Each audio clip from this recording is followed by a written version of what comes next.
और इस बीच एक बड़ी खबर आपको बता दें, एसआईआर पर सुप्रीम कोर्ट का बड़ा फैसला। इस बीच ईसीआई के पास एसआईआर कराने का पूरा अधिकार है। इलेक्शन कमीशन ऑफ इंडिया ये अधिकार रखता है और एसआईआर कराना चुनाव आयोग का ही अधिकार है। सुप्रीम कोर्ट की तरफ से ये जो बयान सामने आया, ये जो फैसला सामने आया, एसआईआर का वैधता पर सुप्रीम कोर्ट का यह फैसला है। एसआईआर की वैधता को लेकर के ये पक्ष रखा है, शक्तियों को बरकरार रखा है इलेक्शन कमीशन के। देश में एसआईआर चलता रहेगा। सुप्रीम कोर्ट की तरफ से तल्ख टिप्पणी, जिसमें फैसले में ये कहा गया कि अधिकार इलेक्शन कमीशन के पास है। सुप्रीम कोर्ट ने चुनाव आयोग की तरफ से कराए जा रहे एसआईआर को सही ठहराया है। कोर्ट ने कहा कि ये नहीं कहा जा सकता कि चुनाव आयोग ने एसआईआर कराकर अपनी कानूनी अधिकारों से बाहर जाकर काम किया है। कोर्ट के मुताबिक सिर्फ इसलिए एसआईआर को गैर कानूनी नहीं माना जा सकता क्योंकि यह सामान्य तौर पर होने वाली प्रक्रिया से अलग है। सुप्रीम कोर्ट ने एसआईआर प्रक्रिया के खिलाफ लगाई गई याचिकाओं पर जनवरी 2026 में फैसला सुरक्षित रख लिया था और अब यहाँ ये फैसला कि ये प्रक्रिया बिल्कुल वैध है और ये अधिकार क्षेत्र में इलेक्शन कमीशन की आती है। सीधे तौर पर एसआईआर कराना चुनाव आयोग का ही अधिकार है। क्या कुछ कहा गया है, किस तरीके से प्रतिक्रिया सामने आ रही है, वो भी आपको जल्दी से सुनवा देते हैं। आज माननीय सुप्रीम कोर्ट का एसआईआर के ऊपर फैसला आ गया है। माननीय सुप्रीम कोर्ट ने कहा है कि एसआईआर की पूरी प्रक्रिया सही है। एसआईआर कराना ये इलेक्शन कमीशन का काम है और एसआईआर जो इलेक्शन कमीशन ने कराया है वो बिल्कुल ठीक कराया है। वो संविधान के अनुकूल है, रिप्रेजेंटेशन ऑफ पीपल एक्ट के अनुकूल है, जो कंडक्ट ऑफ इलेक्शन रूल है उसके अनुकूल है। जो एसआईआर के बारे में बहुत सारे अपवाद बताए गए थे, एसआईआर की बहुत सारी कमियां बताई गई थी, माननीय सुप्रीम कोर्ट ने उन कमियों को स्वीकार नहीं किया है और कहा है कि बिल्कुल इलेक्शन कमीशन ने फ्री एंड फेयर तरीके से पूरा एसआईआर किया है। तो अश्विनी उपाध्याय क्या कुछ कह रहे थे, आपने सुना। इस बीच एसआईआर को लेकर के जो लगातार चर्चाएं तेज हो रखी हैं, इस बीच क्या कुछ इन्फॉर्मेशन है, डिटेल्स क्या सामने आ रही है, सीधे रुक करते न्यूज रूम का मेरी कलीग मोनिका मुझे ज्वाइन कर रही हैं। मोनिका, एसआईआर पर वाद और विवाद हमने देखा, इस बीच ये खबर आती है कि फैसला ये सुप्रीम कोर्ट का कि चुनाव आयोग का ये अधिकार है, ये चुनाव आयोग के अधिकार क्षेत्र में आता है, एसआईआर कराना पूरी तरीके से वैध है। बिल्कुल, देखिए बहुप्रतीक्षित फैसला था ऋतु ये, और ये आज आ चुका है। लगातार इसका इंतजार हो रहा था। सुप्रीम कोर्ट ने इलेक्शन कमीशन की शक्तियों को बरकरार रखा है। हमने देखा कि किस तरीके से इसकी शुरुआत होती है बिहार से और उसके बाद तमाम राज्यों में एसआईआर संपन्न कराया गया, लेकिन इसे लेकर विपक्ष ने किस तरीके से हल्ला बोला, सड़कों पर उतरे और आम लोगों के बीच ये भ्रम पैदा करने की कोशिश की कि एसआईआर की वजह से आपके वोट काटे जा रहे हैं, आपका वोट देने का अधिकार छीना जा रहा है। इसके साथ साथ नागरिकता को लेकर भी बड़ा कंफ्यूजन पैदा करने की कोशिश की गई। हालांकि वक्त वक्त पर लगातार इलेक्शन कमीशन ये बताता रहा कि एसआईआर प्रक्रिया का आपकी नागरिकता से कोई लेना देना नहीं है।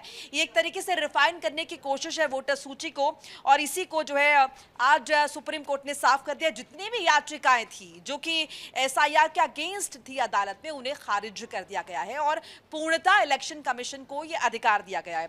जून 2025 में बिहार से मतदाता सूचियों की शुरुआत हुई थी। उसके बाद देखिए जो मेन इसमें अगर हम देखें कॉम्प्लिकेशन था वो ये था कि 2002 या 2003 में जिन मतदाताओं के नाम सूची में नहीं थे उन्हें अपनी वंशावली साबित करने के लिए डॉक्यूमेंट्स जो है वो पेश करने थे, या फिर अगर अपने पूर्वजों का नाम पुरानी मतदाता सूची में दर्ज है ये उन्हें प्रूफ करना था।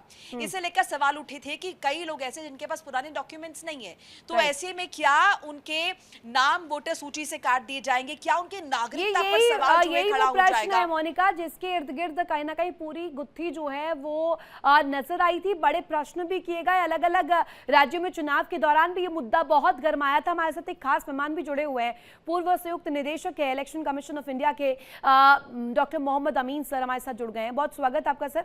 प्रश्न आपसे मेरा यही कि आज फैसला आया है, पहले इसे सुरक्षित रख दिया गया था कोर्ट द्वारा, अब सुप्रीम कोर्ट की तल्ख टिप्पणी कि एसआईआर जो प्रक्रिया है पूरी तरीके से वैध प्रक्रिया है और इसका अधिकार इलेक्शन कमीशन को है, इस प्रोसेस को करवाना पूरी तरीके से लीगल है। रीतू जी, ये एक ऑर्गेनाइज तरीके से इलेक्शन कमीशन को बदनाम करने की कोशिश थी। जो एक नैरेटिव था पूरे देश के अंदर फैलाया जा रहा था, जनता को झूठी सूचनाएं दी जा रही थी कि इलेक्शन कमीशन की जो है एसआईआर प्रक्रिया कराने का कोई पावर नहीं है। मैं आपको बताऊंगा जो 1950 का आरपीआई एक्ट है उसके आर्टिकल 326 में पूरा इलेक्शन कमीशन को अधिकार है। इलेक्शन कमीशन एक संवैधानिक संस्था है, जैसे कि सुप्रीम कोर्ट ऑफ इंडिया। हमारे यहाँ के जो जो इलेक्शन कमीशन के जो कमिश्नर्स हैं उनकी जो पावर और जो शक्ति है वो सुप्रीम कोर्ट के जजेस के बराबर है। और वो जब भी कोई फैसला लेते हैं इलेक्शन कमीशन के लिए, चुनाव कराने के लिए या उससे संबंधित कोई प्रक्रिया के लिए, तो वो संवैधानिक प्रक्रिया के अंतर्गत होता है। एक संवैधानिक संस्थान के नाते देश के अंदर चुनाव कराना। प्रश्न ये किए जा रहे थे अमीन जी, प्रश्न ये कि नीति और नियत में फर्क है। जो करवाया जा रहा है वो तो चलिए कागजों पर ठीक हो, लेकिन इसके पीछे की नियत थोड़ी खोखली विपक्ष ने बताई थी और इसको लेकर बहुत हो हंगामा हुआ था, स्पेशली बंगाल में। रितु जी, आज उस बात पे मुहर लग गई है। जैसे कि आपको याद होगा ईवीएम के बारे में भी इसी तरह लोगों को कहा जाता था और वीवीपैट के बारे में भी कहा जाता था, तो इलेक्शन कमीशन ऑफ इंडिया ने उस पर अपनी मुहर लगा दी आज और ये बता दिया इस बात को कि जो election commission of India SIR प्रक्रिया कर रहा है उसका अपना अधिकार क्षेत्र है और उसने कोई नियमों के विरुद्ध कोई काम नहीं किया है। जैसे कि इलेक्शन कमीशन के अंदर वोटर को जोड़ना, वोटर को हटाना और वोटर को जो मृत हो चुके हैं उनको हटाना। जो लोग इसमें एक पॉइंट की बात है, जो अभी आप मोनिका ने भी इस बात को जिक्र किया, मैं वो भी बताना चाहूंगा कि जो इसमें एक पॉइंट था जिसको ये कह रहे थे इस बात को कि इनका जो हेरिडिटी था, यानी इनके जो पूर्वज थे वो कहाँ थे, उसको ढूंढने की बात थी, न कि नेशनलिटी की बात थी, जो 2002 और 2003 की बात थी। और उसमें जो भी चाहे इनके फादर हो या मदर हो या दादा हो या परदादा हो, किसी का भी अगर रेफरेंस मिलता है तो पूरी फैमिली वैध है, ऐसा नहीं है। नहीं, लेकिन ये पूरी प्रक्रिया जो है ट्रांसपेरेंसी पर बड़ा प्रश्न खड़ा करती है। अगर कहा जाए एसआईआर प्रक्रिया को लेकर ममता बनर्जी हो या विपक्ष के वो तमाम चुनिंदे चेहरे हो जो कह रहे थे कि इस प्रक्रिया में बहुत बड़ा गड़बड़ झाला है, कुछ ट्रांसपेरेंट नजर नहीं आ रहा, यानी कि अब ये पूरी तरीके से क्लियर हो गया कि इसे राष्ट्र का मुद्दा जबरदस्ती बनाया जा रहा था और इंडिपेंडेंसी जो है इलेक्शन कमीशन की वो प्रश्नों के घेरे में इसके जरिए खड़ी की जा रही थी। कि रितु जी, जब से देश आजाद हुआ है चुनाव आयोग ने हमेशा चुनाव कराए हैं, निष्पक्ष चुनाव कराए हैं और अपनी प्रक्रिया को अपनाया है। जहाँ तक बंगाल का सवाल है, मैं पहले भी कह रहा था इस बात को और अब फिर मैं दोहराना चाहता हूँ, जो भी किया है वहाँ के अधिकारियों ने किया है। वो अधिकारी उसी स्टेट के हैं, चाहे वो बीएलओज हैं, चाहे बीएलओज डोर टू डोर जाते हैं और वो देखा गया। पहली बार इलेक्शन कमीशन ऑफ इंडिया ने एसआईआर प्रक्रिया में हर पार्टी को ये अधिकार दिया कि अपने बीएलएस जो है हमारे बीएलओज के साथ लगाए जाएं, जिससे कि किसी तरह की कोई डिस्क्रिमिनेशन न रहे। और अगर वो गलत काम करते हैं बीएलओ तो उनकी शिकायत भी की जा सकती है, जिससे कि एईआरओ से की जाती है और बीएलओ एईआरओ की शिकायत हमारे जिलाधिकारी से की जा सकती है। कहीं पर भी नियमों के अंतर्गत गलत कार्य नहीं हुआ है। इसी वजह से आप देखिए कि न्यायालय ने बंगाल के अंदर भी उनके न्यायिक अधिकारियों को लगाया था कि वो पिटीशन अगर सुना जाए, अगर वो सबमिट करना चाहते हैं तो हम उनके न्यायिक अधिकारी करें, जिसका भी अभी पेंडिंग वहां पर है करीब। सर एक प्रश्न और बीएलओस पर जब आप बात कह रहे हैं, ये भी प्रश्न किया गया था कि जो तमाम बीएलओ हैं उन्हें लेट तक काम करवाया जा रहा है, उन्हें मानसिक रूप में परेशान किया जा रहा है, उनके ऊपर प्रेशर क्रिएट किया जा रहा है कि इतना टारगेट पूरा कीजिए। अब उसको लेकर के भी जो आंकड़ा सामने आया था, कहा गया है कि इसी वजह से उनकी मृत्यु भी हो गई है।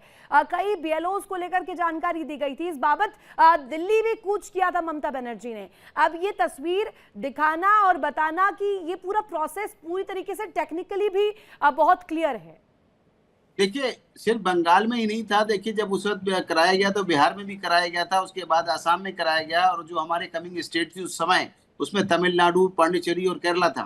कहीं पर भी कोई प्रॉब्लम नहीं आई। सिर्फ बंगाल में इस बात को लेकर ममता जी सुप्रीम कोर्ट तक आई थी। लेकिन आपको मैं बताना चाहूंगा कि अगर कोई गलत बात होती तो आज सुप्रीम कोर्ट इस बात को प्रश्न चिन्ह लगाता है इलेक्शन कमीशन की चुनाव प्रक्रिया और उनकी कार्य प्रणाली पर। देखिए, जहां तक सवाल है, इतना बड़ा काम है और अगर काम किया जाता है तो उन्हीं के स्टेट के लोग होते हैं, कोई बाहर के नहीं। इलेक्शन कमीशन कहीं भी अपने नहीं भेजता है। अगर उनमें कोई बात है तो वो लोकल लेवल पे सुधारा जाता है, वो लोकल अधिकारी देखते हैं। जिला चुनाव अधिकारी हमारा डिस्ट्रिक्ट कलेक्टर होता है, उसकी जिम्मेदारी है। कभी भी कोई किसी तरह का प्रेशर नहीं दिया जाता। हाँ, एक बात को मानना पड़ेगा कि निष्पक्ष और सही तरीके से काम करने के लिए इलेक्शन कमीशन हमेशा और निर्देशित यही करता है। बात अब सुप्रीम कोर्ट ने भी बहुत क्लियर कर जी। दी है कि ये प्रक्रिया पूरी तरीके से वैध है और इस बाबत अब कोई बात नहीं होनी चाहिए। प्रश्न ये भी इलेक्शन कमीशन को लेकर नहीं उठने चाहिए। बहुत शुक्रिया आपका जुड़ने के लिए।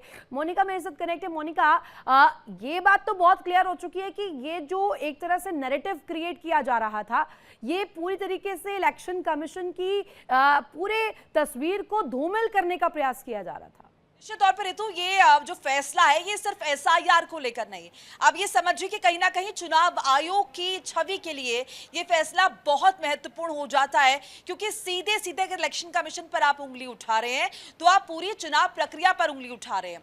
आप ये बताने की कोशिश कर रहे, विपक्ष ये बताने की कोशिश कर रहा था कि अब तक जो जो चुनाव हुए हैं एसआईआर के बाद वो पूरे तरीके से इन्फ्लुएंस्ड हैं, केंद्र सरकार द्वारा इन्फ्लुएंस्ड है, क्योंकि चुनाव आयोग को बताया जा रहा था कि चुनाव आयोग जो है वो केंद्र सरकार इंक्लाइंड है या फिर इन्फ्लुएंस्ड है उनसे, और ऐसे ही परिणाम भी हैं। लेकिन अब जब सुप्रीम कोर्ट ने ये डिसीजन दे दिया है और इस पूरी प्रक्रिया को संवैधानिक बता दिया है, कानूनी बता दिया है और चुनाव आयोग को ये अधिकार दे दिया है, इसके बाद ये पूरी साफ तरीके हो से जाता है। डॉक्यूमेंटेड है मोनिका, और अब जब फैसला आ गया है निश्चित रूप में इसको लेकर के भी कई प्रतिक्रियाएं अब आनी शुरू होंगी। बहुत शुक्रिया आपका तमाम जानकारी साझा करने के लिए। देखिए इंडिया डेली 24/7 अब आपके स्मार्ट टीवी पर।